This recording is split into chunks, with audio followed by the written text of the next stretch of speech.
అది రాంగ్ అని చెప్పారని మేము కోర్టులో వేసాం. మరి కోర్టు ఎందుకు ఉందండి? మేము ఎందుకు వెళ్ళాలి కోర్టుకి? ఇన్ని సంవత్సరాలు మేము డబ్బు ఖర్చు పెట్టుకొని కోర్టుకి ఎందుకు వెళ్ళాము? ఏం బాబు నువ్వు వచ్చి మమ్మల్ని మా కడుపులు కొట్టడానికి నువ్వు వచ్చావు? ఆ మహాబాడు కేసీఆర్ గారు ఉన్నారు. 28 రోజులు 30 రోజులు నిరాహార చేసి తెలంగాణ తెచ్చాడు. నువ్వే తెచ్చావయ్యా. మా లాంటి వాళ్ళు కడుపు కొట్టి ఇళ్ళను కొట్టడానికి వచ్చావు. ఏదైనా మంచి పని చేసి శబాష్ కదా.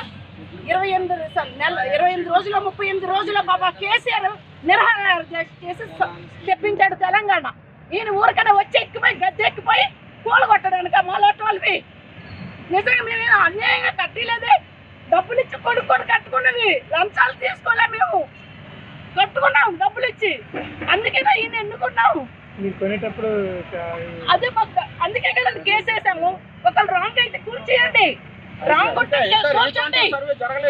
సర్వేలో మాది రాంగ్ అంటే రేవంత్ రెడ్డి కూర్చోయ్యా. నువ్వు కూర్చో.